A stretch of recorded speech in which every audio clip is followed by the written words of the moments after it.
ह- हरे कृष्ण सर्वांना स्वागत आहे सर्वांचे.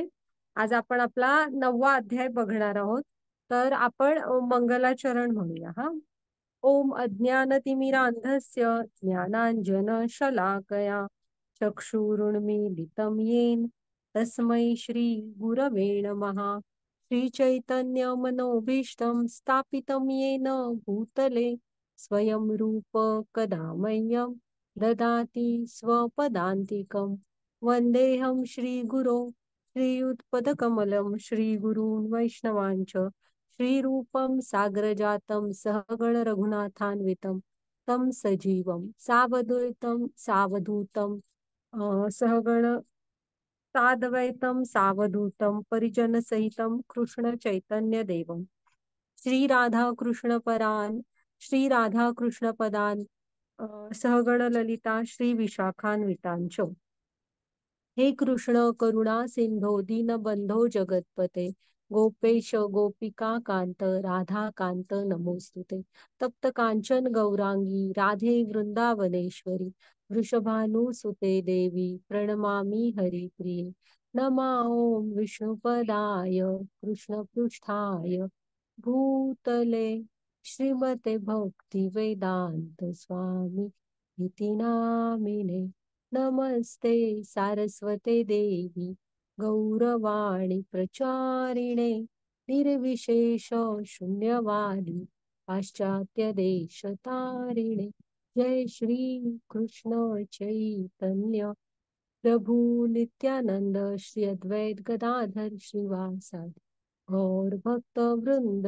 हरे कृष्णा कृष्ण कृष्णा हरे हरे हरे राम राम राम हरे हरे. हरे कृष्ण कृष्ण कृष्ण हरे हरे हरे राम राम राम हरे हरे. तर स्वागत आहे तुम्हा सर्वांचं. आपण काल 8वा अध्याय बघितला, ज्याचं नाव काय होतं तर अक्षर ब्रह्मयोग. हा, मग आपण भक्ती योगातले हे अध्याय शिकतोय. तर आजचा अध्याय आहे राजगुह्य योग.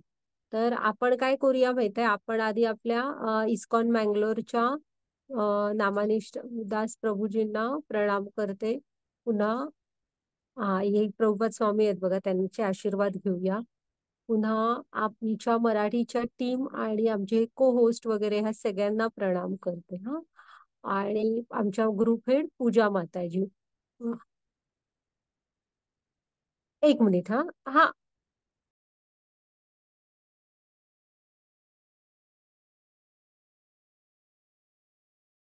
हा, मला ना सॉरी, मला एक कॉल अर्जंट करावा लागेल माताजी. एकच मिनिटात फक्त कॉल करते हा. पावसाचं जरा. हो हो माताजी. हा, एकच मिनिट फक्त.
हा, हरे कृष्णा, माफ करा हा, मला तो अर्जंट कॉल होता जरा. तर असू दे. तर आपल्या आमच्या मराठीच्या पूजा माताजी ह्यांना प्रणाम करते. अन्वया माताजी ज्यांनी मला खूप छान प्रकारे गीता शिकवली, त्यांना प्रणाम करते. आणि आमच्या म्हणजे तुम्ही सर्वजण जे येता, हा, तुम्हालाही प्रणाम. पाऊस तर एवढा तुफान आहे खरं, वेळ काढून दुपारी येता. तर आहे ना, हे समोर नरसिंह देव आहेत. तर आपल्या इस्कॉन मंदिरांमध्ये ना दिवसातून 3 वेळा नरसिंहांची आरती आणि नरसिंह कवच असं म्हटलं जातं. तर तुम्ही कसं आहे ना, कलियुगामध्ये म्हणजे प्रभुपाद स्वामींचं म्हणणं कसं आहे, कलियुग हे कलहाने भरलेलं आहे. जरा क्षणाक्षणाला, पावला पावलाला इथे धोके असतात. मग नरसिंह कवच स्तोत्र म्हटलेलं बरं, असं प्रभुपाद स्वामींचं म्हणणं आहे. ग्रुपवर येईल, तुम्ही पण अवश्य एकदा युट्यूबवर वगैरे नरसिंह कवच स्तोत्र ऐका आणि नरसिंह मंत्र पण आहे. तर तुम्ही अवश्य ते एकदा बघा, ऐका हा. तर कसं आहे, आपल्यामध्ये आत्ता नुकतं एक भक्तीचं बीज आता रोवलं जातंय. आता आपला आजचा निम्मा प्रवास झाला आपला, म्हणजे होणार 9वा. केवढे फास्ट दिवस गेले बघा. तर हे जे रोपटं आहे ना, आता बीजच आहे अजून. ते भक्ती लता आपली होऊ दे आणि मग ती भक्ती वृक्ष बनू दे. त्यासाठी तिला संरक्षण हवं. मग नरसिंहदेव ह्या कलियुगामध्ये ना, हे आपल्याला प्रणाम आपण हे करायचं असतं, की हे आमचं भक्ती बीज सुरक्षित राहू दे आणि त्याच्या सुंदर भक्ती लता आणि मग भक्ती वृक्ष बनू दे. हा, तर त्यांना प्रणाम करूया आपण. हा, घ्या मग त्याची पुढची स्लाईड. आपण काल काय बघितलं तुम्हाला आठवतं का? अक्षर असं ज्ञान दिलं कृष्णाने. हा, म्हणजे त्याचं नावच होतं की जे कधी क्षय पावत नाही असं. हा, मग आपण जे सायन्स शिकतो वगैरे बघा, कधी कधी हे सिद्धांत एक मागे पडला दुसरा आला. टेक्नॉलॉजी तर दर 2-3 वर्षांनी वगैरे, 5 वर्षांनी, 10 वर्षांनी टोटल चेंज होत असते. तसं हे ज्ञान नाहीये. मग आता आज काय आहे, राजविद्या राजगुह्य योग. मग असं कृष्णाने ह्याला विद्येचा राजा म्हटलंय. जे काही म्हणून आपण ज्ञान मिळवतो त्या सर्व विज्ञानाचा राजा असं का म्हटलंय कृष्णाने, आपण बघूया. म्हणजे हे जे ज्ञान आहे हे आपल्याला कृष्णानेच सांगितलंय की आतापर्यंत जे शिकलो ह्या ज्ञानाचा राजा आहे. आणि मुख्य म्हणजे हे गुह्य आहे, गुप्त आहे. हा, मग आता गुप्त आहे तरी पण आपल्याला कृष्ण सांगतायत. पण ते कधी सांगणार ते बघूया आपण. ह्या म्हणजे ह्या श्लोकांमध्ये सांगितलेलं आहे त्यांनी ते. आधी वाचूया श्लोक. हा, माताजी वाचा श्लोक. हरे कृष्णा. परात्पर भगवान म्हणाले, माझ्या प्रिय अर्जुना, तू माझा कधी मत्सर करत नाहीस, म्हणून मी तुला हे परमगुप्त ज्ञान देईन, जे जाणून तू भौतिक अस्तित्वाच्या दुःखापासून मुक्त होशील. हरे कृष्णा. हरे कृष्ण. हा, आता ना इथे कृष्ण काय सांगतायत बघा, की अर्जुना, तू कधीही मत्सर करीत नाहीस म्हणून मी तुला हे परमगुप्त ज्ञान देणार आहे. हे ज्ञान कसं आहे, परमगुप्त आहे, गोपनीय. ज्या गोपनीय गोष्टी असतात ना त्यातलं हे परमगुप्त असं ज्ञान आहे. मग का देतायत, तर तू कधी माझा मत्सर करत नाहीस. आता मत्सर म्हणजे काय असतो बघा, तर एखादी वस्तू हम्म दुसऱ्याकडे आहे म्हणून आपल्याला वाईट वाटत असतं. त्या वस्तूचा आपल्याला प्रॉब्लेम नसतो, ती त्या माणसाकडे आहे म्हणून आपल्याला वाईट वाटतं, तो असतो मत्सर. हा, मग इथं आपण असा मत्सर मग डिरेक्टली कुणाचा होणार, मत्सर कृष्णांचा करत नाही. म्हणजे आपण कृष्णांविषयीवर प्रेम करतो, कृष्णांवर म्हणजे ते जे आहेत जसे आहेत त्याविषयी आपल्याला अजिबात मत्सर असूया वाटत नाही. हा, म्हणजे तसा अर्जुन आहे म्हणून कृष्ण म्हणतायत की मी हे तुला ज्ञान देणार आहे. मग आपण पण पहिलं तुम्ही लक्षात ठेवा की आपल्याला पण कृष्णांच्या जवळ जायचं असेल, हे ज्ञान ग्रहण करायचं असेल, तर आपल्याला पण कृष्णांविचा मत्सर करून चालणार नाही, जसा अर्जुनने कधी केला नाही. हा, झालं. आणि हे ज्ञान कसं आहे बघा, म्हणजे आता हे ज्ञानाचा काय फायदा आहे का? शेवटी आपण कलियुगातली माणसं आहोत, आपल्याला सगळ्याची व्हॅल्यू करायची सवय झाली आहे. तर मग ह्या ज्ञानाचं बघा काय, हे ज्ञान जाणून ह्या भौतिक अस्तित्वाच्या दुःखांपासून मुक्त होशील. मग आता कालच मी तुम्हाला सांगितलेली, तुम्हाला आठवतात का? मनुष्य जन्माची 4 दुःख दुसऱ्या अध्यायापासून बघतोय आपण. सांगा जन्म एखाद. मृत्यू जरा. हा, बरोबर बरोबर, 4ही बरोबर आहेत. तर ही आहेत मनुष्य जन्माची 4 दुःख: जन्म, मृत्यू, जरा, व्याधी. पण होतंय काय, ह्याला म्हणतात प्रायमरी मिजरीज. हा, पण आपण झालंय काय माहितीये, ह्याचा विचार करत नाही. मग आपली जी बाकीची दुःख, आता हे जर माहित नसेल आणि विचारलं की मनुष्य जीवनाची दुःख काय, तर आपण काय सांगू? पैसे नसणे, घर नसणे, चांगली नोकरी नसणे. हा, मग थोडं शारीरिक आजारपण एक कोणतरी सांगेल, नाही असं नाही. पण ही जी आहेत ना, ही जी किंवा बॉसने त्रास देणे किंवा तुमच्या आजूबाजूच्यांबरोबर न पटणं, तर ही जी दुःख आहेत ना, ही सेकंडरी आहेत.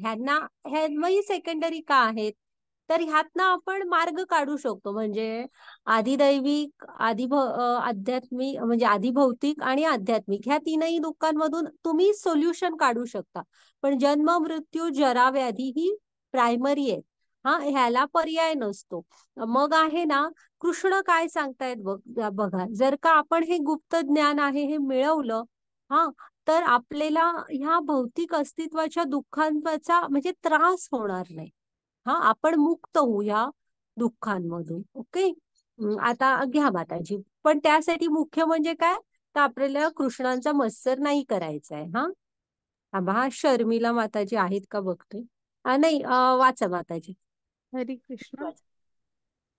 राजविद्या राज्यगुह्य पवित्रमिदयुक्ततम प्रत्यक्षावगम धर्म सुसुख कर्तव्य अव्ययम. हरे कृष्ण. सर्व गोपनीय ज्ञानात अत्यंत गोपनीय असे ज्ञान म्हणजे सर्व ज्ञानांचा राजा आहे. हे अत्यंत पवित्र ज्ञान आहे आणि ते अनुभवजन्य प्रत्यक्ष आत्मज्ञान देणारे असल्यामुळे ते धर्माची परिपूर्णता आहे. हे ज्ञान अविनाशी आणि आचरण करण्यास अत्यंत सुखकारक आहे. हरे कृष्णा. हा, आता तुम्ही प्रत्येक वाक्य लक्ष देऊन बघा. हा, हे सर्व ज्ञानात अत्यंत गोपनीय असं हे ज्ञान आहे. हा, म्हणून हे सर्व ज्ञानांचा राजा आहे. म्हणजे हे ज्ञान काय आहे, गोपनीय आहे आणि ज्ञानांचा राजा आहे. मग आता गोपनीय मध्ये पण इथे ना म्हणजे गुह्यतम आणि म्हणजे गुह्यतर आणि गुह्यतमम असं असतं. हा, म्हणजे गोपनीय त्याच्यापेक्षा गोपनीय आणि सर्वात गोपनीय. मग हे सर्वात गोपनीय असं हे ज्ञान आहे. त्यामुळे हे साऱ्या ज्ञानांचा राजा आहे. ओके. मग हे ज्ञान कसं आहे आणि गोपनीय गोष्ट कशी असते, तर म्हणजे कोणाची काहीतरी अफेअर आहे किंवा कोणाकडे काहीतरी काळा पैसा आहे वगैरे, अशा गोष्टी जनरली गोपनीय ठेवल्या जातात. हा, पण हे ज्ञान तसं नाहीये. माताजी, ही स्क्रीन काळा झाला जरा. तर हे ज्ञान तसं नाहीये की तुम्ही म्हणजे काहीतरी समाजापासून लपवून ठेवायचं म्हणून गोपनीय नाहीये, जे चार चौघात सांगू शकत नाही, काहीतरी वाईट मार्गाने केलंय असं नाहीये. तर हे ज्ञान कसं आहे, अत्यंत पवित्र आहे. ते आत्ताच बघितलं ना की भौतिक अस्तित्वाच्या दुःखांपासून मुक्तता देणार आहे. अत्यंत पवित्र असं हे ज्ञान आहे आणि ते अनुभवजन्य प्रत्यक्ष आत्मज्ञान पण देणार आहे. म्हणजे मी नेहमीच म्हणते, गीता मुळातच अशी नाहीये की कधी आयुष्यात मी ते काय अनुभवलंच नाही जे गीतेमध्ये शिकले ते.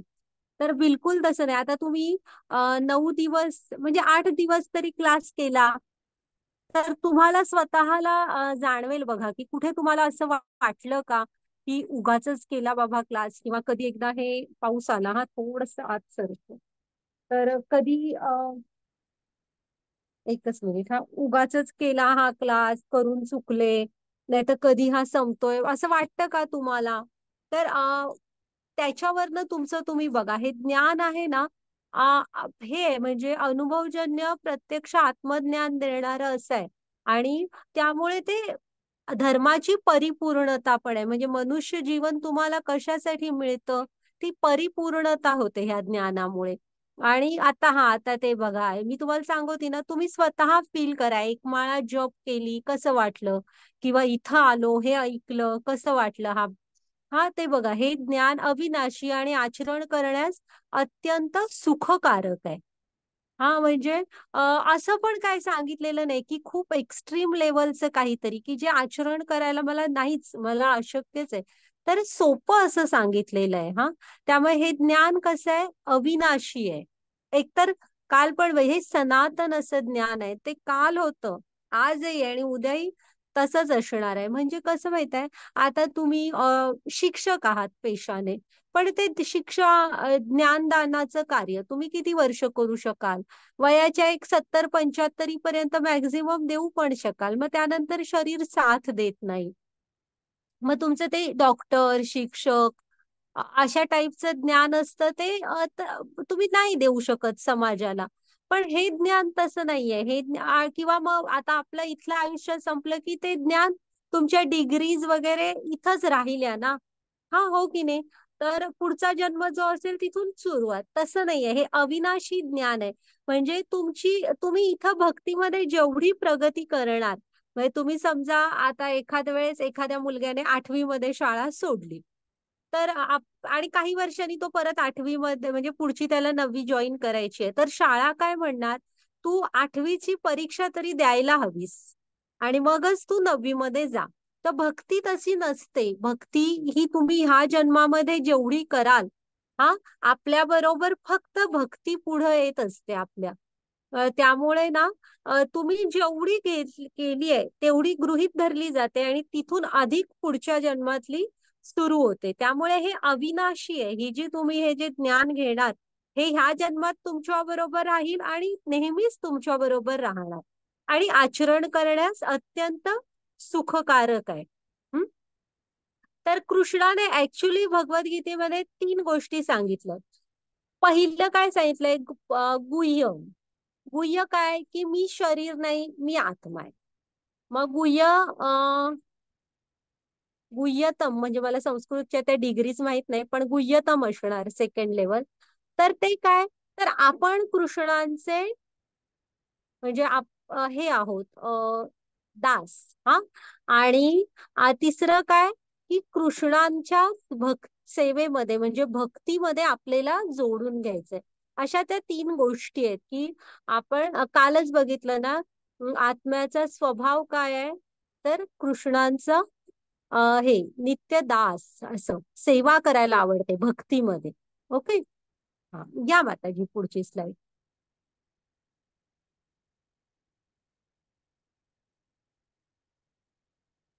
वाचा माताजी. हरे कृष्ण. हे परंतप अर्जुना, ज्यांची या भक्ती मार्गावर श्रद्धा नाही त्यांना माझी प्राप्ती होऊ शकत नाही. म्हणून या भौतिक जगतामध्ये जन्म मृत्यूच्या मार्गावर त्यांचे पुनरागमन होते. हरे कृष्ण. बघा, हा, आता कृष्ण काय सांगतायत, की अर्जुना, ज्यांची ह्या भक्ती मार्गावर श्रद्धा नाहीये ना, त्यांना कृष्णांची प्राप्ती नाही होऊ शकत. आपण म्हणजे आता पण कृष्ण अर्जुनाला का देतायत, पहिल्याच श्लोकात सांगितलं की तू माझा मत्सर करत नाहीस. मग इथं पण एक अट आहे, की तुम्हाला जर काही ज्ञान हवं असेल तर कृष्णांवर तुमची श्रद्धा हवी. नाहीतर मग आपल्याला हा भक्ती मार्ग नाही प्राप्त होऊ शकत, कृष्णांची प्राप्ती नाही होऊ शकणार तुम्हाला. बरं, मग तुम्ही म्हणाल ठीक आहे, मला नाही झाली कृष्णांची प्राप्ती तरी माझा तोटा काय आहे. तर हे बघा, मग कृष्णाने इथे सांगितलंय की का बरं, आता एक एकदा प्रश्न पण पडतो ना, की का कृष्णाने हे जग असं बनवलं, की का एवढे सगळेजण ह्या जन्म मृत्यूच्या फेऱ्यामध्ये अडकून पडलेत. तर त्यांनी काही नाही केलेलं, त्यांनी कोणालाच थांबवलेलं नाही. हा, इथं इथं त्यांनी सांगितलंय, आपण त्यांच्यावर श्रद्धा ठेवून भक्तीमध्ये जोडून घेत नाही. तसं नाही केलं तर काय होतं, जन्म मृत्यूच्या मार्गावर आपलं सतत पुनरागमन होत असतं. म्हणजे आपण या जन्म मृत्यूच्या फेऱ्यात अडकून पडतो. हा, त्यामुळे ज्यांना हे इथे कृष्णाने सांगितलंय, की जर का तुम्ही कृष्णांशी भक्ती मार्गाने जोडून घेतला तर आपल्याला या जन्म मृत्यूच्या मार्गावर सतत यावं लागणार नाही. त्यांचं जे धाम आहे, जे नित्य धाम आहे, तिकडे आपण जातो. हा, आणि कुणाला अडवलेलं नाही बघा त्यांनी करायला, कोणालाच नाही अडवलेलं. जेव्हा कोणाला हे ज्ञान जे मिळेल तेव्हा तो लगेच सुरू करू शकतो भक्तीमध्ये जोडून घ्यायला. आणि कर्तव्य तर करायचीच आहे, तीही काय सोडा म्हणत नाहीयेत ते. घ्या माताजी पुढची स्लाइड.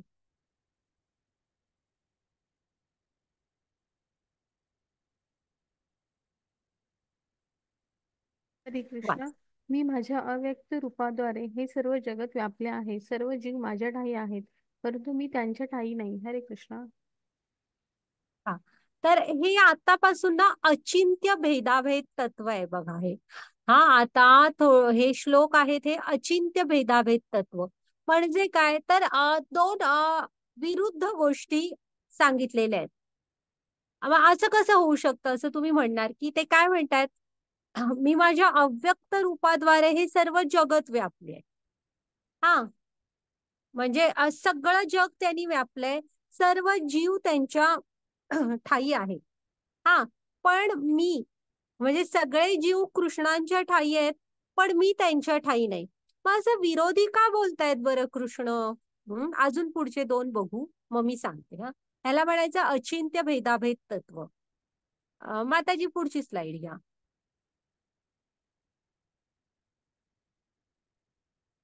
हरे कृष्ण. तरी सर्व हे पण सृष्ट दोन्ही वाचा. हा, तरीही सर्व सृष्ट पदार्थ माझ्यामध्ये स्थित नाहीत. माझे हे योग ऐश्वर्य पहा. जरी सर्व जीवांचा पालन पोषण करता आणि सर्वव्यापी मी आहे, तरी सुद्धा मी या एक मिनिट म्हणतो मी या व्यक्त सृष्टीचा अंश नाही. मी स्वतःच सर्व सृष्टीचे उगमस्थान आहे. जसा प्रबळ वारा सर्वत्र वाहतो, नेहमी आकाशात विसावतो, त्याचप्रमाणे सर्व प्राणी माझ्यामध्ये विसावतात. हे जाणून घ्या. हरे कृष्ण. हरे कृष्ण. आता इथे काय कृष्ण म्हणतायत की सर्व सृष्ट पदार्थ माझ्यामध्ये स्थित आहे. हा, माझे हे योग ऐश्वर्य पहा. आणि कृष्णानी सर्व जीवांचे पालन पोषण करता पण आहेत. हा, हे त्यांनी सगळ्यांना पुरणार इथं दिलेलं आहे. फक्त झाले काय, मनुष्याची हाव वाढल्यामुळे हे सगळा असमतोल झालाय. नाहीतर सर्व जीवांना लागणारं इथं सगळं दिलेलं आहे. हा, हा, मग त्यामुळे ते पालन पोषण करतायत, सर्व व्यापी आहेत. तरी सुद्धा ते पुन्हा काय म्हणतायत, मी या व्यक्त सृष्टीचा अंश नाही, मी स्वतः या व्यक्त सृष्टीचे उगम स्थान आहे. हा, आणि आता खाली पण तेच आहे. मग आता म्हणजे जसा वारा सगळीकडे वाहतो ना आणि आकाशात विसवतो, त्याप्रमाणे सर्व प्राणी माझ्यामध्ये विसावलेले आहेत. मग आता असं का म्हणताय, तर आता तुम्हाला सांगते. आपल्याकडे दूध असतं, दूध. मग आपण दुधामध्ये थोडस विरजण टाकतो आणि दही लावतो. मग दह्यातला घुसळून काय बनवतो, ताक बनवतो. ताकाच्या वर काय येतो, लोण्याचा गोळा. मग लोणी कळवतो आणि तूप बनवतो. मग आता जर का म्हंटल की दुधापासून तूप आलं, हे मान्य आहे, हो की नाही? पण तुपामध्ये दूध आहे का असं विचारलं तर आपण काय म्हणणार, आता हे थोडे बदलत बदलत गेलंय ना, ह्या तुपामध्ये दूध नाहीये. म्हणजे तुम्हाला कुठे दिसतं का ते एकदम, आता तूप कसं घट्ट बनतं ना, त्यामुळे तुपात तर दूध नाहीये. आ मग तसं आहे हे, की तुपा म्हणजे तुम्ही दुधापासनं तूप मिळवलं, पण त्या तुपापासनं उलट तुम्हाला जाऊन दूध मिळवता येईल का?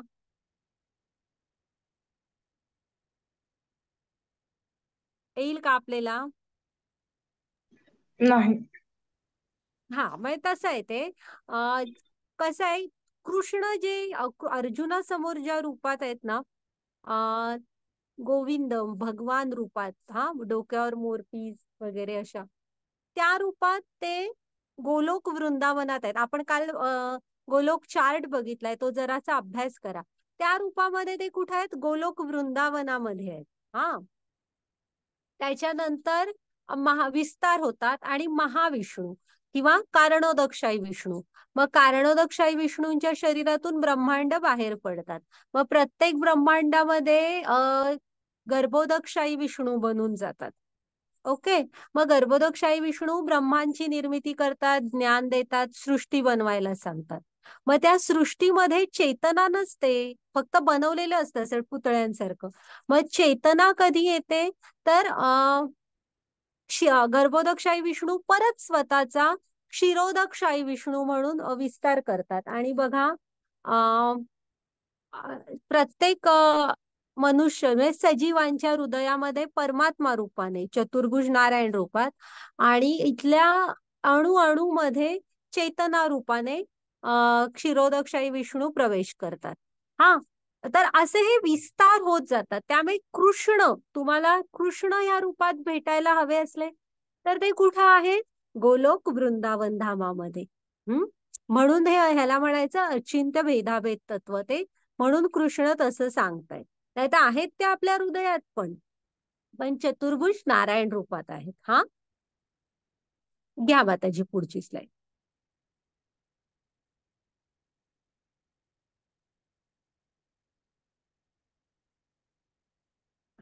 तर आता आहे ना, हा वाचा वाचा माताजी. हरे कृष्ण. सर्व भौतिक सृष्टी माझ्यामध्ये अधीन आहे. माझ्या इच्छेनेच ती पुन्हा पुन्हा व्यक्त होते आणि माझ्या माझ्या इच्छेने शेवटी तिचा प्रलय होतो. हे धनंजया, ही सर्व कर्मे मला बद्ध करू शकत नाही. तटस्थाप्रमाणे मी या सर्व भौतिक कर्मापासून अनासक्त असतो. हरे कृष्ण. हरे कृष्ण. बघा हा, सर्व भौतिक सृष्टी कृष्णांच्या अधीन आहे म्हणतायत बघा ते. तो त्यांच्या इच्छेने जे खाली महाविष्णू दाखवलेत किंवा कारणोदक विष्णू कारण समुद्रात असतात. हा, तर त्यांच्याच इच्छेने ती पुन्हा व्यक्त होते आणि तिचा प्रलय होतो. असं नाहीये की त्यासाठी त्यांना काय वेगळे श्रम वगैरे घ्यावे लागतात.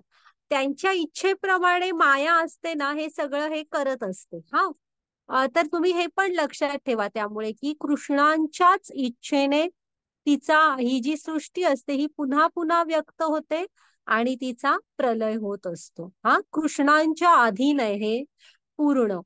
पण आहे ना, आपल्याला स्वातंत्र्य पण दिलेलं आहे कृष्णाने थोडं. हे बघा, हे धनंजया, ही सर्व कामे मला बद्ध करू शकत नाहीत. हा, आता तुम्ही म्हणाल ना की का बरं कृष्णांना ही सर्व कामे बद्ध करत नाहीत, आम्हाला तेवढं लगेच कर्मबंधन लागतात. तर त्यांनी पुढंच दिलंय बघा, तटस्थाप्रमाणे मी या सर्व भौतिक कर्मापासून अनासक्त असतो. कारण ते कसे आहेत, अनासक्त आहेत. कशाचीही आसक्ती नाहीये त्यांना, कशाचीही. म्हणून हा, अ, म्हणजे बघा आता, तुम्हाला सांगते, अ, त्यांची चरित्र बघाल तेव्हा मागे पण सांगितलेलं ना, वैराग्य अनासक्ती हा त्यांचा गुणच आहे. ओके. आता अ, आपण जर का म्हणजे भक्तीमध्ये असू किंवा नसू, सगळ्यांना बुद्धी वगैरे तशी व्यवस्थित दिलेली आहेत. सगळी इंद्रिय वगैरे व्यवस्थितच दिलेली आहेत. रिसोर्सेस म्हणतो ती पण सगळ्यांना दिलेली आहेत आणि त्याबरोबर स्वातंत्र्य पण दिलेलं आहे. हो की नाही? मग ते जे स्वातंत्र्य आहे तुमचं, ते वापरून तुम्ही जे काय करता त्याला तुम्ही कृष्णाला जबाबदार धरू शकत नाही. हा, त्यामुळे त्यांनी दिलेलं आहे की आपल्याला स्वातंत्र्य पण दिलेलं आहे. ते परमात्मा रूपाने सगळ्याचं निरीक्षण करत असतात. तुमच्या श्वासाचे सुद्धा ते हे असतात साक्षीदार, पण फक्त निरीक्षण करत असतात. हा, जेव्हा त्यांचे भक्त त्यांना शरण जातात तेव्हा ते भक्तांसाठी काहीतरी करतात, पण बाकी कोणामध्ये ढवळाढवळ करत नाही. त्यांनी स्वातंत्र्यही दिलेलं आहे, ते तुमचं ठरवायचंय तुम्ही कसं वापरायचं. त्यामुळे ते त्यांना कुठलंही कर्म बद्ध करू शकत नाही. ते आहे ना, ज्याचे त्याचे हाती आहे कर्तव्याचे माप. ओके. हा, घ्या माताजी पुढची स्लाईड.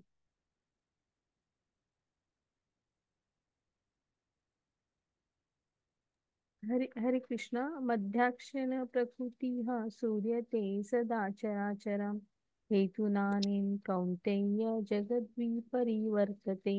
हरे कृष्ण. हे कौंतेया, माझ्या अनेक शक्तीपैकी एक असणारी ही भौतिक प्रकृती माझ्या अध्यक्षतेखाली कार्य करीत सर्व चराचर प्राण्यांची निर्मिती करते. तिच्या नियंत्रणाखालीच या सृष्टीची वारंवार उत्पत्ती आणि संहार होतो. हरे कृष्ण. हरे कृष्ण. हा, तर हे इथे पुन्हा तेच सांगितलंय की ही जी भौतिक प्रकृती आहे ना, ही पण कृष्णांचीच एक शक्ती आहे आणि ती कृष्णांच्याच अध्यक्षतेखाली काम करत असते. हा, आणि कृष्णांच्याच इच्छेप्रमाणे सृष्टीची वारंवार निर्मिती आणि प्रलय संहार होत असतो. हा, म्हणजे ही पण कृष्णांच्या अध्यक्षतेखालीच होत असते. घ्या माताजी पुढची स्लाइड, म्हणजे त्यांच्या शक्ती बघा हा तुम्ही.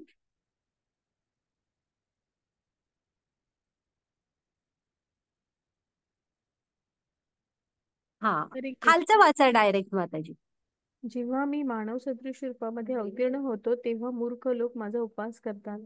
अस्तित्वातील सर्व वस्तूंचा परम अधीश्वर म्हणून माझे दिव्य स्वरूप ते जाणत नाहीत. हरे कृष्ण. हा, हे बघा हा, तर कृष्ण काय म्हणतायत, आताच मागे बघितलं ना, ते तटस्थ आहे. सगळं त्यांच्या अध्यक्षतेखाली होतं. किंवा आम्ही म्हणजे अचिंत्य भेदाभेद तत्व पण बघितलं की मी सगळेजण माझ्यामध्ये विसावलेत पण मी तिथं नाही वगैरे. हा, हे सगळं आपण बघितलं. मग आपण कृष्णांची तरी पण भक्ती मार्ग काल आपण बघितलं की ते चार लोक जे कृष्णांना शरण जातात आणि ती चार लोक जी कृष्णांना शरण जात नाही. ओके. मग आहे ना, जेव्हा कृष्ण मानव सदृश रूपामध्ये अवतीर्ण होतात, राम कृष्ण, तेव्हा तुम्ही बघितलात ना, कितीतरी जण अशी होती जी त्यांना कृष्णांना, रामांना पूर्ण ते कोण आहेत, पूर्ण पुरुषोत्तम भगवान आहेत असं ओळखत नव्हते. हा, त्यांना काहीच वाटत नव्हतं. तर ते कशामुळे, तर ते अशी लोक होती, ती कशी असतात बघा, ती अज्ञानात असतात. त्यामुळे ती कृष्णांना ओळखू शकत नाहीत. ते मूर्ख लोक कृष्णांचा उपहास करतात आणि अस्तित्वातील सर्व वस्तूंचा परम अधीश्वर म्हणून माझे स्वरूप, दिव्य स्वरूप ते जाणत नाहीत. काल आपण बघितलं होतं बघा, मूर्ख नास्तिक, हा, म्हणजे मूर्ख, नराधम, ज्यांचे ज्ञान मायेने घेतलेले आहे, आणि आसुरी प्रवृत्तीचे लोक, हे चार जण असे जर का असतात ना, ते कृष्ण समोर जरी आले तरीही त्यांना ओळखू शकत नाही. ते त्यांच्या भक्तांना प्रकट होत असतात फक्त. हम्म. आणि आपण कृष्णांना काय म्हणून ओळखायचंय ते पण त्यातनं थोडं कळतं बघा, की अस्तित्वातील सर्व वस्तूंचा परम अधीश्वर असं आपण कृष्णांना ओळखायचंय. हा, म्हणजे हे जे आपल्याला काय दिलंय, हे सारं त्यांनी दिलेलं आहे आणि आपण त्यांच्यासाठी वापरायला हवं ते. ओके. घ्या माताजी पुढची स्लाईड.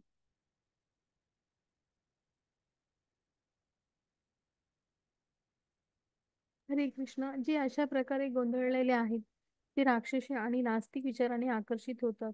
त्या भ्रमित अवस्थेत त्यांच्या मुक्तीच्या आशा, त्यांचे फलदायी क्रियाकलाप आणि त्यांची ज्ञान संस्कृती या सर्वांचाच पराभव झाला आहे. हरे कृष्ण. हा, हरे कृष्ण. मग हे जे असे लोक असतात ह्यांचं काय होतं, मग आता भक्तांचं आपण अगदी 18व्या अध्यायापर्यंत ऐकणारच आहे, की भक्त कसे असतात, भक्तांचे गुण वगैरे. तर आहे ना, ही जी लोक असतात, ती चार लोक जी कृष्णांना कधी शरण जात नाहीत, तर असे त्यांचं काय होतं बघा, तर ही अशी जी गोंधळलेली राक्षसी आणि नास्तिक विचारांनी आकर्षित होतात. म्हणजे आधीच गोंधळलेले आहेतच, आणि त्यांचा मार्ग, वेगाने प्रवास कुठं होतो, कृष्णांकडे न होता विरुद्ध दिशेने होतो. राक्षसी आणि नास्तिक विचारांकडे. मग त्या भ्रमित अवस्थेमध्ये तुम्ही योग्य निर्णय नाही घेऊ शकत. मग त्या भ्रमित अवस्थेत ना, त्यांच्या मुक्तीच्या आशा, त्यांचे सारे फलदायी क्रियाकलाप म्हणजे कर्म सुद्धा त्यांची, आणि त्यांची ज्ञान संस्कृती, ह्या सगळ्याचाच पराभव झालेला असतो. म्हणजे ते सगळंच ती कशी करतात, तर आणि अधपतनाकडे नेणारं सगळं करायला सुरू करतात. म्हणजे वेगाने स्वतःच्या विनाशाकडे जात असतात. हा, घ्या त्याची पुढची स्लाईड. असं ते राक्षसी आणि गोंधळलेल्या लोकांचं होत असतं.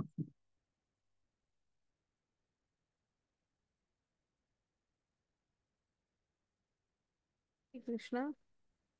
हे पार मोहित न झालेले महात्मे जन दैवी प्रकृतीच्या आश्रयाखाली असतात. ते भक्तीमध्ये पूर्णपणे युक्त झालेले असतात, कारण ते मला सृष्टीचे आदिकारण आणि अविनाशी पुरुषोत्तम श्री भगवान म्हणून जाणतात. हरे कृष्ण.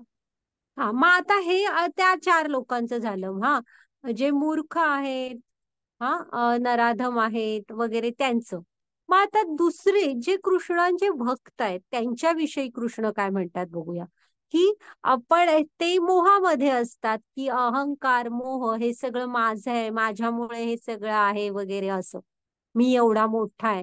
तर असे जे मोहित न झालेले, कृष्णांशी शुद्ध भक्तीने जोडलेले, हा, दैवी प्रकृतीच्या, असे हे लोक असतात ना, हे कृष्ण दैवी प्रकृतीच्या आश्रयाखाली असतात. म्हणजे कृष्णच आपल्या भक्तांची पूर्ण काळजी घेतात. आणि मग असे महात्मे म्हणजे काय आहेत बघा, त्यांनी सांगितलंय की ते भक्तीमध्ये पूर्णपणे युक्त झालेले असतात, आणि त्यांना कृष्णांना त्यांनी काय म्हणून जाणलेलं असतं, सृष्टीचे आदिकारण, अविनाशी पुरुषोत्तम भगवान म्हणून जाणलेलं असतं. एवढं तुम्ही जाणायला हवं आणि मानायला पण हवं. हा, की कृष्ण म्हणजे कोण आहे, तर सृष्टीचे आदिकारण, अविनाशी आणि पुरुषोत्तम भगवान. आणि इथे खूप छान गोष्ट ही आहे, आपण ऐकूया. हे माधवेंद्र पुरी आहेत, दक्षिण भारतात राहायचे. मग हे एकदा ना प्रवास करत करत वृंदावनात आले आणि हे म्हणजे अतिशय शुद्ध भक्त, आत्म्याच्या स्तरावर स्थित असल्यासारखे होते. म्हणजे भूक अशी भिक्षा वगैरे मागायला पण जायचे नाहीत, सतत कृष्ण चिंतनात रममाण असायचे. आणि कधीतरी कोणी खायला आणून दिलं तर तेवढंच खाऊन समाधानी. म्हणजे शरीराच्या त्यांच्या गरजाही फारशा नव्हत्या. आपण म्हणजे आत्मा आहोत हे त्यांनी पूर्ण जीवनात उतरवलेलं असं ते शुद्ध भक्त होते कृष्णांचे. ते वृंदावनात येतात आणि दिवसभर त्या कुंडाच्या काठी बसून ना, गोवर्धन पर्वतावर बसून ना, सुंदर कृष्णांचं कीर्तन करत असतात. मग ना कृष्णाला माहित असतं ते बराच लांबचा प्रवास करतायत, खूप दिवस झाला आणि त्यांनी काही खाल्लेलं पण नाहीये. मग आहे ना, एक मुलगा येतो त्यांच्याकडे आणि त्यांना दुधाचा असा लोटा भरलेला देतो आणि त्यांच्या जवळ ठेवतो आणि म्हणतो ना, प्रभूजी प्रभूजी तुम्ही हे घ्या म्हणून. मग ते डोळे उघडून बघतात आणि त्यांना आश्चर्य वाटतं, हा कोण बरं एवढा गोंडस मुलगा? तर ते म्हणतात, तू कोण आहे आणि तुला कसं कळलं मी इथे आलोय? तर तो म्हणतो की हे माझी आई आहे ना, हा गोवर्धन आहे ना तो माझा आहे आणि मी इथे माझ्या गायींना सांभाळत असतो आणि माझी आई आहे ना की तिला सगळं कळतं, तिच्यापासून काही लपून राहत नाही आणि तिनेच मला सांगितलं हे दूध तुम्हाला द्या आणि तुम्ही हा लोटा इथेच ठेवा, मी नंतर जाताना घेऊन जाईन. मग ते माधवेंद्रपुरी ते दूध घेतात आणि त्याची दिव्य अशी चव असते, ती बघून त्यांना कळतं. अवे वाटत असते की हे दूध वेगळं आहे, म्हणजे पृथ्वीवरचं तर नव्हे हे. मग आहे ना, ते जेव्हा रात्री झोपतात तेव्हा ना त्यांना झोपेत कृष्ण दर्शन देतात आणि सांगतात, ओळखलंस का तू मला? मी तुला सकाळी दूध देऊन गेलो. हा मग माधवेंद्रपुरींना जाणवतं, म्हणतात अरे कृष्णाकडून आपण सेवा करून घ्यावी, असं कसं उलट झालंय, कसं चुकीचं केलं आपण? मग आहे ना, पुढे कृष्ण सांगतात की हे बघ, मग ते गोवर्धनच्या इथला पत्ता सांगतात त्यांना आणि सांगतात की तू तिथे जमिनीच्या खाली थोडंच, खूप नको, थोडं असं माती बाजूला कर. तिथे म्हणजे आधी तिथे खूप झाडी झाली आहे, ती झाडी काढ आणि मातीच्या खाली माझा एक अर्च विग्रह आहे, तो बाहेर काढ आणि मग मला तुम्ही अभिषेक घाला, चंदन उटी लावा, कारण मला ती झाडं झुडपं टोचतायत आणि माझ्या उष्णतेमुळे वगैरे माझ्या शरीराचा खूप दाह होतोय. आणि तू म्हणजे मंदिरात प्रस्थापित कर, म्हणजे स्थापना कर. मग माधवेंद्रपुरींना पहाट झालेली असते, खडकन जाग येते आणि ना ते आजूबाजूच्या लोकांना सांगतात आणि थोड्या लोकांना बरोबर घेतात. बघतात ना, तर त्यांना तो अर्चविग्रह सापडतो. मग माधवेंद्रपुरी ते कृष्णाने सांगितल्याप्रमाणे तिथे कसं झालेलं असतं, मुस्लिमांनी आक्रमण केल्यावर ना त्या पुजाऱ्याने गडबडीने ते हे केलेलं असतं. बरेच वर्षापूर्वी ती मूर्ती पुरलेली असते तिथे, म्हणजे तो अर्चविग्रह. मग आहे ना, अ, तो आजही मग माधवेंद्रपुरीनी ना त्याची स्थापना आजही आहे. ते नाथद्वारेला श्रीनाथजी जे आहेत ना, तो तो अर्चविग्रह. हा, ओके, घ्या माताजी. तर असे असतात कृष्ण. तुम्ही कृष्णांशी जोडलात ना की कृष्ण आपल्या भक्तांची काळजी घेतात. हा, मग आता महात्मे कसे वागतात बघा, म्हणजे त्यांच्या जीवनामध्ये काय काय करतात बघा ते. हा, हरे कृष्ण.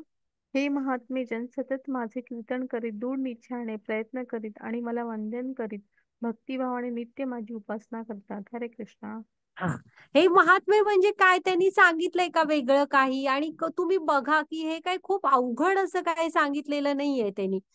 हा, तर कसे असतात ते ते सतत कृष्णांचं कीर्तन करत असतात आणि दृढ निश्चयाने प्रयत्न करतात की नाही लगेच होणार नाही, हा एका दिवसात तर होणार नाही, पण जे काही आपले कर्तव्याचा मार्ग आहे, जीवन आपल्या वाटणीला आलेलं आहे, ते जगत ना दृढ निश्चयाने कुठेतरी कृष्णांशी जोडलेले असतात आणि त्यातनं पण वेळ काढून ते करायचा, थोडा थोडा का होईना प्रयत्न करत असतात भक्ती करायचा. हा, आणि कृष्णांना वंदन करतात आणि भक्तिभावाने कृष्णांची उपासना करतात. तर ह्याला कृष्णांनी महात्मे म्हटलंय बघा. आणि प्रभुपाद स्वामी आहेत आणि आपले सगळेच संत, तर ते असतात महात्मे की सततम कीर्तयंतो माम. हं? हा, घ्या त्यांची पुढची स्लाइड. तर आपल्याला पण आतापर्यंत आपण भक्तीमध्ये बघितलं ना, थोडासा जप करायला, तुम्ही गीता भागवतचं थोडस एखादं पान रोज वाचणं, पुन्हा बघा, ठरवून आता चातुर्मास सुरू झालाय ना, तर तुम्ही ठरवून म्हणा की मी एक माळा तरी रोज करेन, तर बघा होईल ते नक्की. किंवा मी कृष्णांना रोज तुळशी पत्र वाहीन थोडी, रोज दही भाताचा नैवेद्य दाखवेन. असं म्हणजे म्हणजे तुम्हाला जे आवडेल असं तुम्ही घेऊ शकता. आणि असं ठरवून करू शकता, छोट्या छोट्या गोष्टी तरी करू शकता ना. किंवा मी हे करेन, आता जे कथा ऐकतो, ऐकेन पण, आणि ऐकलेल्या मी कुटुंबामध्ये सांगेन पण, किती रम्य कथा आहेत त्या, ज्यामुळे एकमेकांशी आपले बोलणं पण होतं. हा, अशा छोट्या छोट्या गोष्टी तर आपण नक्कीच करू शकतो. हा, कारण आताच कृष्ण म्हणालेत ना की हा आचरण करण्यास आनंददायी आणि अत्यंत सुखकर असा मार्ग आहे. हम्म. हा, वाचा माताजी.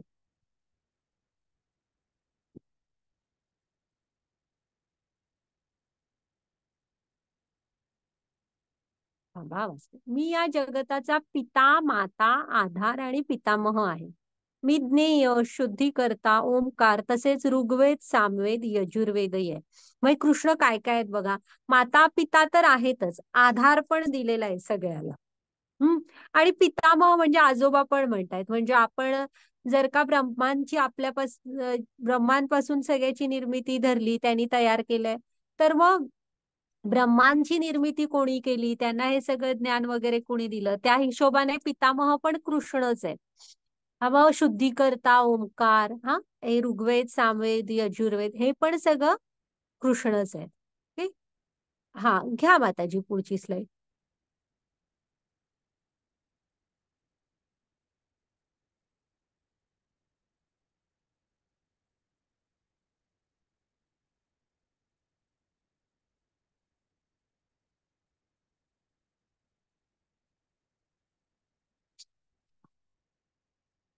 पुढची स्लाइड घ्या माताजी. हे कृष्णांचं ना विश्वरूप आहे, विराट रूप दर्शन. आपण पाहू आता तो अध्याय. कसं चराचर सगळं त्यांच्यामध्ये सामावलेलं आहे. ओके.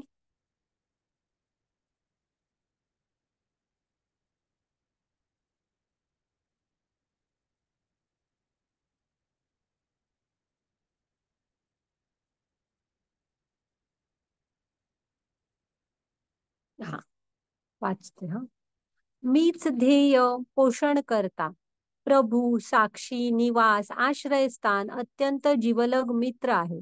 उत्पत्ती आणि प्रलय, सर्वांचा आधार, विश्रामस्थान आणि अविनाशी बीजही मीच आहे.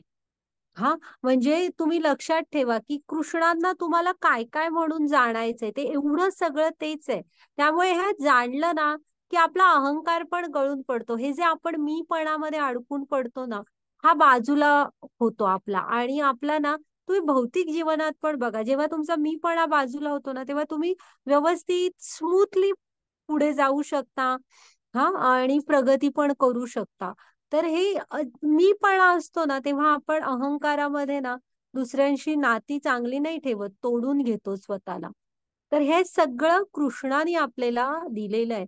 हा, हे लक्षात ठेवायचं. आणि अविनाशी बीजही तेच आहेत. म्हणजे ना कसं असतं, आता हे जे भक्तीचं बीज आपल्यामध्ये आलेलं आहे, हा, तर ही कृष्णांची कृपा आहे आणि त्याचं संरक्षण पण कृष्णच करणार. म्हणजे, आणि आपण त्यांना ती तशी प्रार्थना करायला हवी की ही जी भक्तीचं बीज आहे ना, हे माझ्यामध्ये रुजू दे. हा, आणि हे जे ह्याचं बीज आहे ना, भवबीज, म्हणजे हे बाकीचं जे आपला अहंकार, हे अनर्थ वगैरे शिकलो आपण, मद, मोह, मत्सर, हे जे आहे ना, म्हणजे कसं आहे, आता हे बीज आलंय आपल्यामध्ये भक्तीचं. थांबा, आता तुम्हाला एक उदाहरण सांगते. आता तुम्हाला एक झाड दिसलं की तुमच्या गार्डन मध्ये वगैरे, तर तुम्ही माळ्याला वगैरे सांगाल की हे झाड चांगलं नाहीये, काटेरी वगैरे होईल, त्रासदायक होईल, ह्याला आपण काढून टाकूया. समजा जर का नुसत्या फांद्या काढलात, तर त्याला नंतर पालवी फुटेल. मग तुम्ही काय कराल, त्याला मुळातून उन्मळून टाकाल. हा, मग ते झाड परत येणार नाही. असं आपलं हे भवबीज असतं. म्हणजे इथले जे आपले दोष आहेत ना, हे वगैरे ते, मग ते परत आपल्या आता भक्तीचं बीज वाढावं आणि ते येऊ नये, म्हणून काय करायला, मग समजा एखाद्या पक्षीने वगैरे नेमकं तिथे एखादी बी टाकली असेल, ते झाड असताना त्याची फळं बिळं खाल्ली असतील आणि त्याची बी टाकली असेल, हा, तर काय होईल? जमीन जर का सुपीक असेल तर पुढच्या पावसाळ्यात वगैरे ते पुन्हा त्याचं एखादं रोपटं येईल. तर तसं होऊ नये. हा, एकदा आता आपण भक्तीच्या मार्गावर आलो आहे, तर हा भक्तीच्या मार्गावर भक्तीच लता फुलू दे वगैरे, ह्याच, आणि ते भवबीज आहे ना ते नको. ह्यासाठी पण आपण कृष्णांचीच प्रार्थना करायला हवी. तुम्ही नाम घ्यायला हवं. नाम असतं ते तुमची सर्व पाप आदीची, ते पापांची जी फळं असतात ती पण जाळून टाकतं. आणि तुम्हाला ही जी अशी, ती म्हणजे आता एखादं बीज एखाद्या खडकावर पडलं तर ते रुजत नाही. मग तुम्ही कितीही ह्याच्या ठिकाणी गेलात, असे इंद्रिय सुखांमध्ये वगैरे, तरी तुम्ही नेहमी कृष्णांशी जोडलेले राहाल. हा, जर का तुम्ही हे भक्तीचं बीज ह्याची काळजी घ्याल आणि हरिनाम जप वगैरे करत राहाल, तर ते भवबीज हे होणार नाही, फलणार फुलणार नाही, आणि भक्तीची लता वाढेल. म्हणजे आपण ते रामरक्ष मध्ये म्हणतो बघा, भर्जनम भवबीजानाम अर्जनम सुख संपदाम तर्जनम यमदूतानाम. ते म्हणजे कृष्णच ते भवबीज पण जाळून टाकतील, आणि भक्तीचं बीज आहे ना ते त्याची काळजी घेतील. आपण हरिनाम जप करत राहायला हवं, भक्तीमध्ये जोडून घ्यायला हवं. आणि आता हे बघा, आणि पण काय काय सांगतायत, मीच उष्णता देतो, मीच पाऊस थांबवितो पण आणि पाडवितो पण, मी अमृत आहे, मूर्तिमंत मृत्यू ही मीच आहे. हा, सत असत म्हणजे चेतन आणि जड दोन्ही पदार्थ माझ्या मते स्थित आहेत. आता बाकी सगळं ठीक आहे. आता हे मूर्ती अमृत पण तेच आहेत आणि मृत्यू पण तेच आहेत, पण मृत्यू कुणासाठी?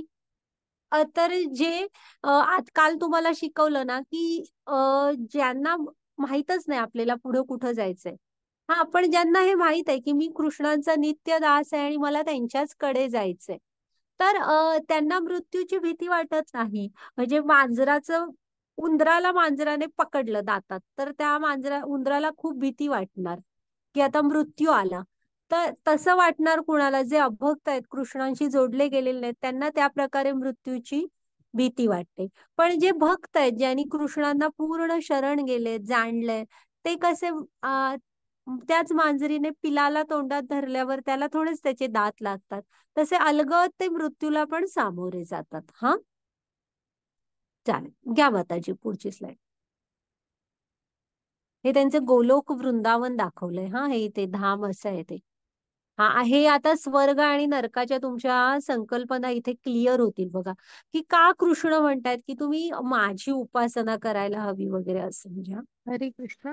वाचा. वेदाध्ययन करणारे आणि सोमरसाचे पान करणारे स्वर्ग लोकांची प्राप्ती करीत अप्रत्यक्षपणे माझे पूजन करतात. असे पाप कर्मापासून शुद्ध झालेले लोक इंद्राच्या पुण्य लोकामध्ये जन्म घेतात. ते त्या ठिकाणी देवाप्रमाणे दिव्य भोग उपभोगतात.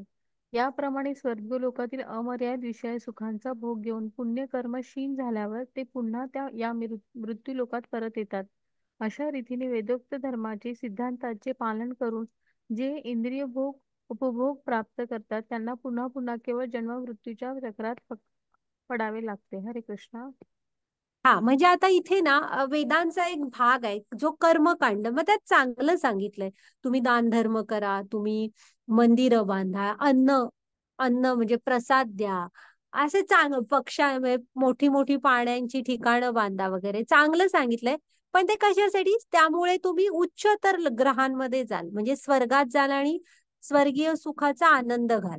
मग जर का तुम्ही त्याच्यासाठी, स्वर्गाच्या प्राप्तीसाठी हे असं सगळं करत असाल ना, जसं नृग महाराजांची गोष्ट बघितली, तर मग जेव्हा तुमचा पुण्य संचय तेवढा होतो, तेव्हा तेव्हा तुम्हाला पुढचा जन्म स्वर्गात मिळतो, आणि कितीतरी काल तुम्ही स्वर्गातल्या त्या सुखांचा आनंद घेता.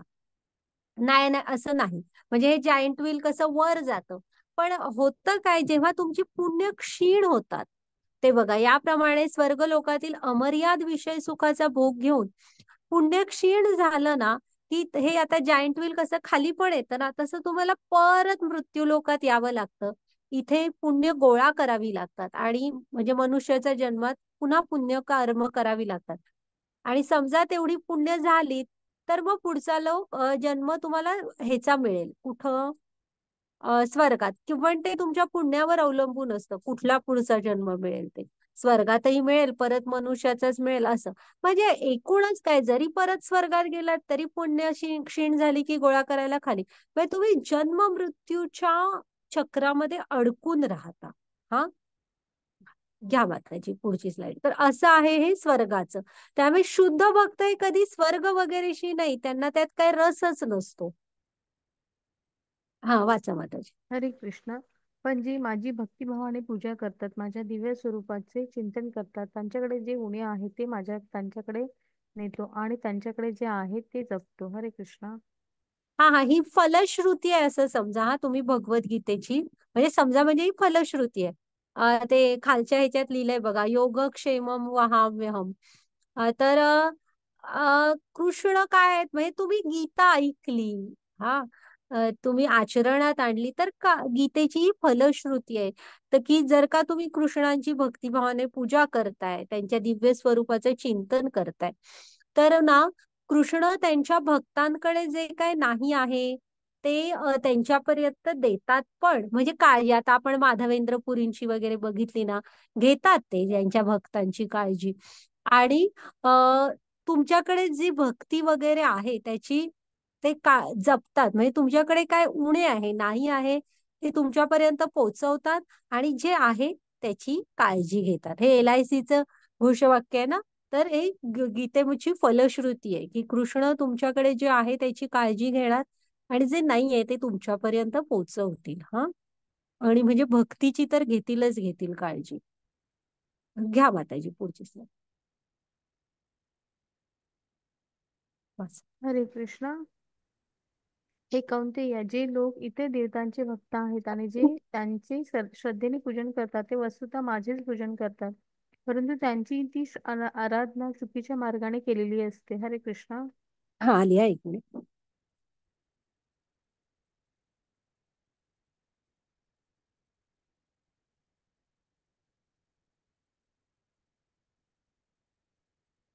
हा, हरे कृष्ण. हे जे इथे थोडं देवी देवतांचं सांगितलंय की तुम्ही निरोगी व्हायचंय म्हणून सूर्यदेवांची करताय, पैशासाठी सरस्वतीची, लक्ष्मी मातेची पूजा करताय, आणि म्हणजे विद्येसाठी सरस्वतींची. तर कृष्ण काय म्हणतायत, ही जी आहे ना, हे वस्तुतः कृष्णांचंच पूजन आहे. म्हणजे आता तुम्हाला काल मी सांगितलं ना, हे एक झाड धरलात तर ह्या झाडाचं मूळ कृष्ण आहे. आणि तुम्ही करतो, आपण अशी पूजा करतो ही एखाद्या पान नाही तर फुलाची केल्यासारखी आहे. मग कुठून तरी झाडाचीच म्हणायची ती, पण थोडी आड बाजूने असा वळसा घालून. मग कृष्ण काय म्हणतायत, पण ती आराधना तुम्ही चुकीच्या मार्गाने केली आहे. म्हणजे असं नाही की तुम्ही ह्याच्याकडे जाऊ नका, म्हणजे बाकी कुठल्या मंदिरात जाऊ नका वगैरे, असा बिलकुल अर्थ नाही. कालच मी सांगितलं ना की म्हणजे आता आपले गणपती बाप्पा ह्यांना व्यासदेवानी सांगितलेलं की तू एकही हे शब्द समजून न घेता लिहायचा नाही. मग नक्कीच त्यांनी गीता पूर्ण समजून घेतली आहे, ही पुराण वगैरे, आणि मगच लिहिली आहे. तर आपण जेव्हा जाऊ तेव्हा ऋणीच असायला हवं की तुम्ही आमच्यासाठी हे लिखित स्वरूपात सगळं लिहिलं म्हणून आज आपण अभ्यास करू शकतोय. हा, आणि तेही हे जे सारे देवी देवता आहेत, काहीतरी पुण्यकर्म आहेत, हा, शुद्ध भक्त आहेत म्हणूनच त्या पोस्टवर आहेत. तर आपण त्यांचे आदर जे आहेत ते त्यांना नेहमीच द्यायचे. पण त्यांच्याकडे गेल्यावर ही अशी मागणी करू नका. एकतर त्यांची म्हणजे अथर्व शीर्ष वगैरे म्हणा, म्हणजे त्यांची तुम्ही हे करा, स्तुती पण करा, स्तोत्र वगैरे म्हणा. आणि मागायचं झालं तर हेच सांगा की ही आमची म्हणजे आमची कृष्णांची भक्तीमध्ये आम्ही असू, ही कृपा करा. असं अशा प्रकारे तुम्ही देवी देवतांशी जोडून घ्या आणि तुम्ही बघा त्यामुळे त्यांना आनंदच होणार आहे. हा, घ्या माताची पुढची स्लाइड. नाहीतर मग कसं आहे, तुम्ही मग आता पुढे बघा. हा, हे चुकीच्या मार्गाने केली असं का होतं की ते वाचा माताजी, मग तुम्हाला कळेल की का म्हणतायत कृष्ण तसे. हरे कृष्ण. जे देवतांची पूजा करतात ते देवतांमध्ये जन्म घेतील, जे भूत आणि आत्मा यांची पूजा करतात अशा प्राण्यांमध्ये जन्म घेतील, जे पूर्वजांची पूजा करतात ते पूर्वजांकडे जातात आणि जे माझी उपासना करतील ते माझ्या बरोबर राहतील. हरे कृष्ण. हरे कृष्ण. म्हणजे काय माहित आहे, आपण ज्या देवी देवतेची, तुम्ही सूर्याची जीवनभर केली तर तुम्ही मृत्यूनंतर सूर्यलोकात जाल. हा, असं आहे. ज्या देवी देवतांची पूजा कराल ना तिथं जाल. पुन्हा मग नियम तोच आहे ना लागू. हे गीता हे सांगितलं ना तुम्हाला की हे कसं जीवनाचं पुस्तक आहे, ती भगवंतांची वाणी आहे. मनुष्य जन्माविषयी ते सांगितलेलं आहे, की मग तो नियम लागू झाला. आत्ताच आपण बघितलेला ना, की त्या लोकांमध्ये स्वर्ग काय आणि ही सगळे लोक काय, इथं तुम्ही गेलात आणि तुमची पुण्य क्षीण झालीत, की तुम्हाला परत पृथ्वीवर यावं लागणार, पुन्हा पुण्य गोळा करावी लागणार आणि मग पुन्हा म्हणजे तुम्ही जन्म मृत्यूच्या फेऱ्यात अडकूनच राहणार. जो आत्म्याचा कधीतरी आत्म्याला ओढ असते की कधीतरी कृष्णांकडे जाऊ, त्या मार्गावर नाही ना जात आहे तुम्ही, जन्म मृत्यूच्या फेऱ्यात अडकून पडलाय. म्हणून म्हटलंय ते चुकीच्या मार्गाने केलेली आराधना आहे ती. हा, आणि पुढे पण सांगितलंय, हे जे तुम्ही बातम्या बितम्या ऐकता की जे भूत म्हणजे भूत प्रेत आत्मे वगैरे अशांचे जे काय पूजा करतात, तर त्यांना पुढचा जन्म त्या लोकांमध्ये मिळणार. हा, आणि जे पूर्वजांची पूजा करतात त्यांना पितृलोकात पुढचा जन्म मिळणार. हा, म्हणजे तुम्ही ज्यांची उपासना करता सतत त्यांच्या लोकांमध्ये मग तुम्ही जाता आणि जे माझी उपासना करतात ते माझ्या बरोबर राहतील. म्हणजे जे कृष्णांची करतात ते कृष्णांच्या धामाला, वैकुंठ म्हणा, रामांचं साकेत धाम म्हणा, कृष्णांचं गोलोक वृंदावन, जी शाश्वत नित्य धाम आहे. हा, घ्या माताजी पुढची स्लाईड.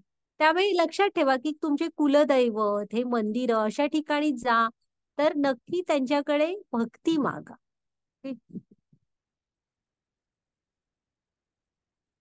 घ्या माताजी पुढची स्लाईड. हा श्लोक पण पाठ करा. हा, वाचा माताजी, श्लोक पण वाचा. हरे कृष्ण. पत्रं पुष्पं फलं तोयं यो मे भक्त्या प्रयच्छति तद्भक्त्या पृच्छामि प्रयत्नामः. हरे कृष्ण. जर कोणी मला प्रेमाने आणि भक्तीने एखादे पान, फूल, फळ किंवा पाणी अर्पण केले तर ते मी स्वीकारेन. हरे कृष्ण. हा, आता ना जे इथे तुमच्या आता 9व्या अध्यायापर्यंत आलो, कृष्णाशी आपलं नक्कीच काहीतरी नातं जोडलं गेलंय. म्हणजे असं समजा तुम्ही मैत्रीचं आहे. हा, त्यामुळे काहीतरी नातं मी तुम्हाला म्हटलेलं की नाही, की आपण कृष्णांशी एक नातं जोडून घ्यायला पाहिजे. तुम्ही त्यांना मित्र समजा, छोटा भाऊ, मोठा भाऊ, आई वडील समजा, गुरु समजा, असं. मग आता तुम्ही मैत्रीचं म्हणजे नातं तर जोडलं गेलंय. मग आता आपण एखादं मूल कसं असतं, आईला म्हणतं की मी माझ्या मित्राकडे जाणार, मित्राचं असं म्हणजे आई पण म्हणते जा तू मित्राकडे, सोडतातच ना, आम्ही एकत्र अभ्यास वगैरे करणार. तसं आता झालंय आपलं कृष्णाची नातं. मग आपण मित्राने म्हंटल की मी तुझ्या घरी येणार आहे, तर आपण मित्राच्या आवडीच काहीतरी बनवू ना, मैत्रिणीला हे खायला आवडतं म्हणून आणू किंवा बनवू. तसं इथे कृष्ण एक हक्काने काहीतरी तुम्हाला सांगतायत बघा, की कृष्ण मानतायत की तुम्ही इथपर्यंत एकत्र प्रवास केला म्हणजे आता जरा आपले झालाय. तर ते काय सांगतायत, मला तुम्ही काय काय देऊ शकता प्रेमाने. तर मला पान, पत्रम, पुष्पम, फलम तोयम, पान, फूल, फळ किंवा पाणी अर्पण केले तर मी स्वीकारेन, पण कधी त्यामध्ये भक्ती आणि प्रेम हवं. हा, आता तुम्ही छोटे असाल, काहीच जमत नाहीये, तर इथं मग तुळशीचं पान, फूल, एखादं फळ आणि पाणी, किंवा म्हणजे असं चार नाहीये, हे चार एकत्र असं पण नाही, ह्यापैकी एखादं दिलं तरी कृष्णांना बास आहे. हा, आपण आता जर का तुम्हाला जमतंय तर म्हणजे तुम्ही आता आपण हा अडल्टचा क्लास आहे ना, आणि तुम्हाला आहे वेळ आणि आवड पण आहे ना, तर तुम्ही नक्की ह्या मध्ये वनस्पतीजन्य सगळं येतं. म्हणजे भात, ज्वारीची भाकरी, चपाती, असं म्हणजे सगळी धान्य, कडधान्य, भाज्या, मग असं त्याचा नैवेद्य बनवा आणि तो द्या. फुलं अर्पण करा, फळं अर्पण करा, ज्युसेस वगैरे असं पण म्हणजे फळांचे रस, किंवा दुधाची खीर, असं ह्यापासून बनणारं काही अर्पण केलात ना तरी चालेल. काही जमत नसेल तर पाण्यात तुळशीचं पान घालून जरी अर्पण केलात तरी बासच आहे. म्हणजे कसाही अर्थ घ्या तुम्ही, तुम्हाला आवडेल तसा. आणि हा नैवेद्य कसा अर्पण करायचा वगैरे, नैवेद्याचा आपल्या शरीरावर काय परिणाम होतो ना, ते मी तुम्हाला थोडस हे पाठवतो हा ग्रुपवर, ते तुम्ही बघा की प्रसाद कसा अर्पण करायचा असतो. म्हणजे ताटात जे काय ठेवाल ना पदार्थ, त्या प्रत्येक पदार्थावर एक तुळशीचं पान ठेवून त्यांच्या समोर ठेवत चला. पण लक्षात ठेवा, पत्रम पुष्पम फलम तोयम योमे भक्त्या प्रयश्चती. पण ते कसं हवं, प्रेम आणि भक्तीने हवं तरच कृष्ण घेणार, हा नाही तर घेणार नाहीत. म्हणजे ती महाभारतातली गोष्ट माहित आहे ना, दुर्योधनाकडे जातात तेव्हा दुर्योधनाने खूप म्हणजे खूप प्रकारचं अन्न बनवलेलं असतं कृष्णांसाठी, पण कृष्ण एक कण म्हणजे पाणी पण स्वीकारत नाहीत. ते अभक्तांकडे पाणी पण, म्हणजे पांडवांना एवढा त्रास दिलात, मम हृदय म्हणजे पांडव माझं हे आहेत, हृदयात आहेत म्हणतात, आणि तू इतका त्रास दिलायस ना, ते कृष्ण तिथे काही जल पण घेत नाहीत साधं. आणि जातात कुणाकडे, विदुरांकडे. विदुर किती शुद्ध भक्त असतात, मग ते भक्ताकडे जातात. आणि विदुरांच्या पत्नीला अचानक कृष्ण आले, ते म्हणजे कृष्ण अचानक काही न सांगता घरी आल्यावर तिची एवढी धावपळ उडते आणि फळं समोर आणून ठेवते. आणि बघितलंय ना तुम्ही, ते केळ प्रेमाने चारवताना साल चारवते आतलं, म्हणजे केळाचा गर असतो तो ते बाजूला ठेवून आणि साल चारवत असते, तरी पण कृष्ण खातात. म्हणजे ते भावग्रही जनार्दन आहे, भाव घेत असतात ते भक्तीचा. हा, तर असे आहेत कृष्ण. तर तुम्हाला जे जमेल ते तुम्ही नक्की ह्या छोट्या छोट्या गोष्टी करून बघायच्या आहेत. घ्या माताजी पुढची स्लाईड.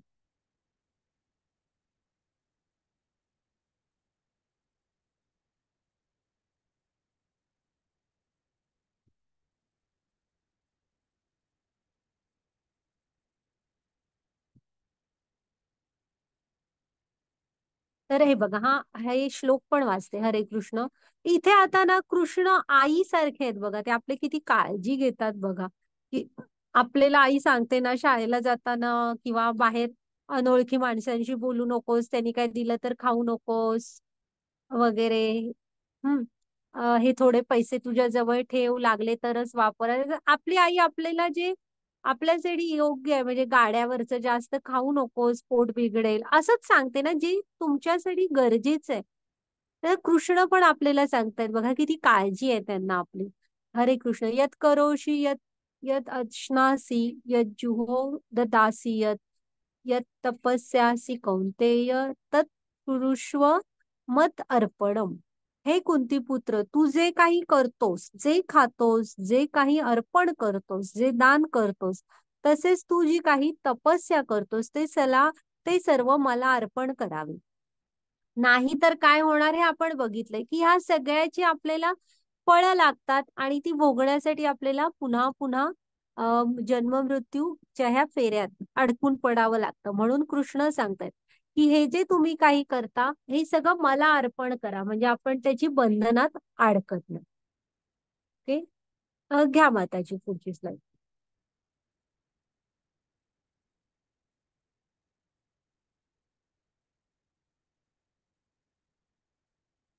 हरे कृष्ण माताजी, दुसरं कॉलवर होते. पुढचं घेऊ का हा, माताजी? पुढची स्लाईड घ्या. हरे कृष्ण. मी कोणाचा द्वेष करीत नाही, तसेच कोणाशी पक्षपातही करीत नाही. सर्वजण मला सारखेच आहेत. परंतु जो कोणी भक्तिभावाने माझी सेवा करतो तो माझा मित्र आहे, माझ्या स्थायी स्थित आहे, आणि मी सुद्धा त्याचा मित्र आहे. हरे कृष्ण. बघा, असंच आता तुम्ही असं म्हणाल का की मग कृष्ण त्यांच्या भक्तांशीच त्यांनाच काय म्हणतात, झुकतं माप देतात, असं नाहीये. कृष्ण काय सांगतात बघा, ते शांती मंत्रात पण सांगितलेलंच आहे ना, 5.29 मध्ये, सुहृदम सर्व भूतानाम. ते कुणाचाच द्वेष करत नाहीत, कोणाशी पक्षपात करत नाहीत. तुम्हाला तुमची तू कर्मानुसार जे मिळणार आहे ते ते ते तर देणारच आहेत. कुठं त्यांनी काय नाही म्हणून सांगितलंय.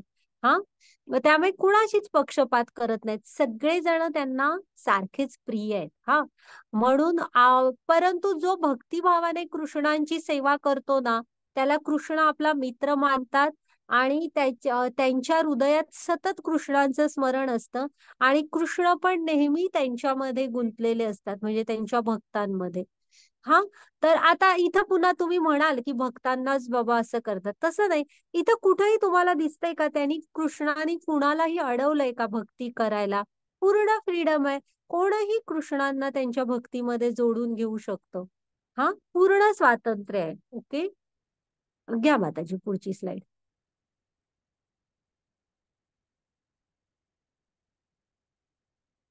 हरे कृष्ण. जरी एखाद्याने अत्यंत घृणास्पद कृत्य केले तरी तरी तो भक्ती सेवेत गुंतला असेल तर तो योग्य स्थितीत असल्यामुळे त्याला संत मानले पाहिजे. हरे कृष्ण.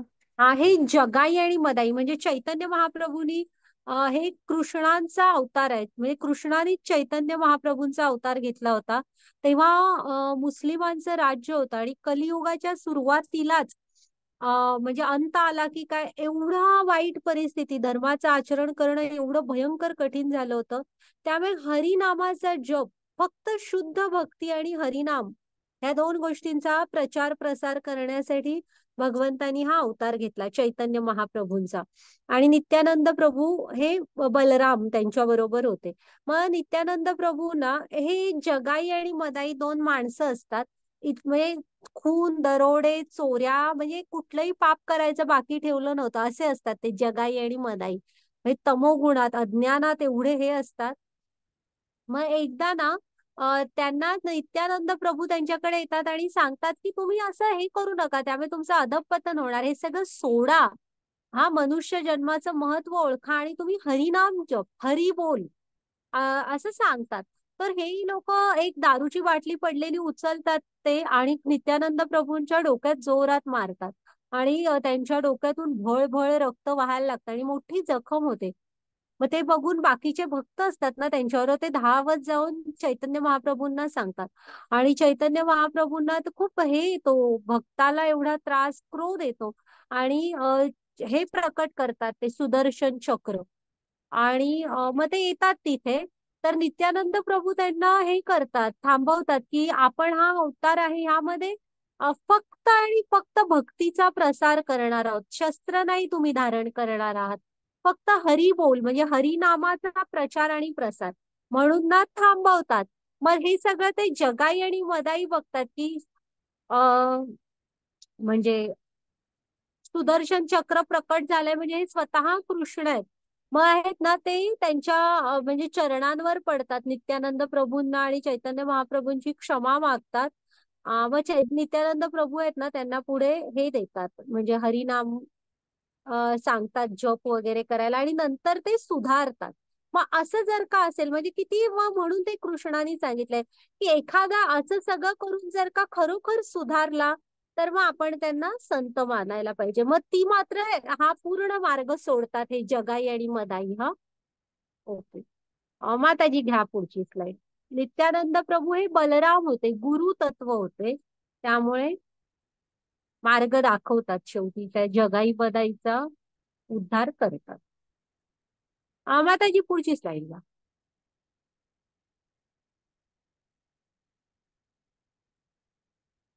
हा.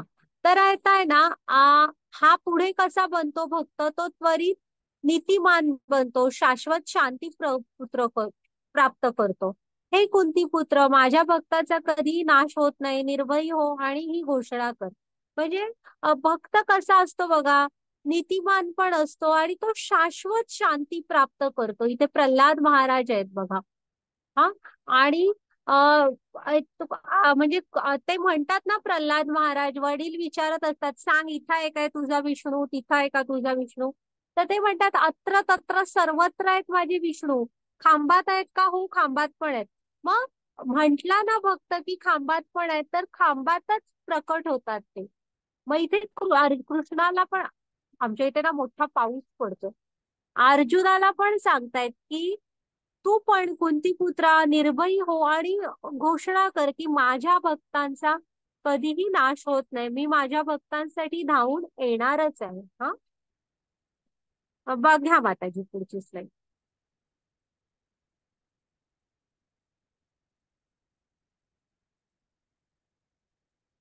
हा. हरे अं, कृष्ण. हा वाचा माताजी.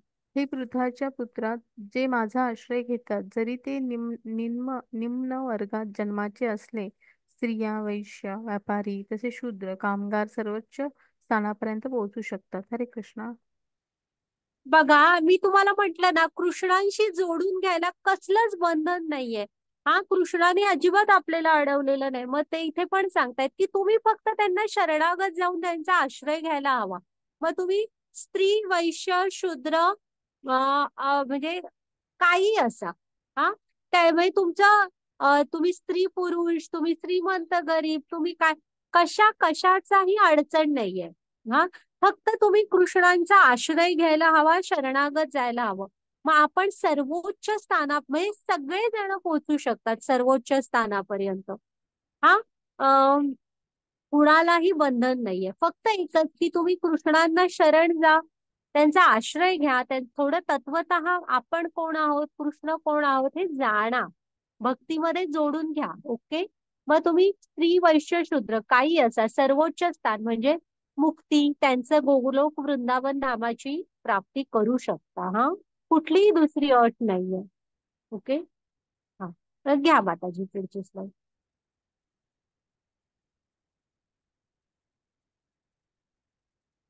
हरे कृष्ण. आपले मन सदैव माझे चिंतन करण्यामध्ये युक्त कर. माझा भक्त हो, मला नमस्कार कर, माझे पूजन कर. माझ्यामध्ये पूर्णपणे रममाण झाल्याने तू निश्चित मला प्राप्त होशील. हरे कृष्ण. हे बघा, हा जो 9.34, आता तो मगाचा होता ना पत्रम पुष्पम, तसा हा पण श्लोक लक्षात ठेवा. 18व्या अध्यायात परत हा असाच श्लोक येणार आहे. म्हणजे कृष्णाने रिपीट केलाय श्लोक, म्हणजे महत्वाचा श्लोक आहे. हा, की पाठ पण करा. मन्मनाभो मद भक्तो मद्याजी माम नमस्कुरु मामे वैश्यसी युक्त्वैवम आत्मनम मत्परायण. हा, तर आपल्याला काय करायचं आहे की आपलं मन आहे ना, हे सदैव कृष्णांचं चिंतन करण्यामध्ये युक्त ठेवा. आणि कालच कृष्णाने सांगितलं हे सरावाने होणार आहे. आपल्याला आयुष्यभर ह्याचा सराव केला तर नक्की हे जमणार आहे. हा, आणि कृष्णांची भक्ती करा, कृष्णांना नमस्कार करा, कृष्णांचे पूजन करा. असं पूर्णपणे कृष्णांमध्ये रममाण झाल्यावर आपण निश्चित कृष्णांना प्राप्त करू शकू. हा, 4 गोष्टी करायला सांगितल्यात की सतत कृष्णांचे चिंतन करा, कृष्णांचे भक्त व्हा, कृष्णांना नमस्कार करा, कृष्णांचं पूजन करा. हं? चालेल माताजी. घ्या पुढची स्लाइड. आणि हे तुम्हाला जसं जमेल तसं गोडी लावून घेऊन करा. तिथं बाकीचं काय सांगितलंय का कृष्णाने, हे करा ते करा, एवढीच फुलं वाहा, संख्या वगैरे पण नाही सांगितली. तुम्हाला जसं जमतंय तसं जोडून घ्या, पण दृढ निश्चयाने प्रयत्न करा. जोडून तर घ्या आधी कृष्णांशी. हा, तर आपण आता हे बघितलं बघा, कृष्णांचं ज्ञान, ऐश्वर्य बघितलं, कृष्णांकडे जाण्याचा मार्ग बघितला, आणि अनन्य भक्तीची गोडी बघितली. हा, झालाय आपला आजचा अध्याय.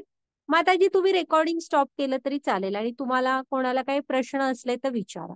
ग्रुपवर पाठवते हा, नैवेद्य कसा दाखवावा वगैरे, थोडं घ्या नजरे खालून घालून. ओके.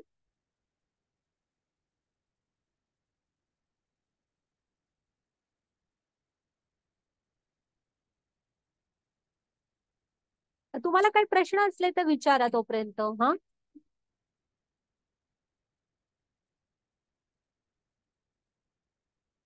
चालेल. वैष्णव प्रणाम मंत्र घेते. वांछा कल्प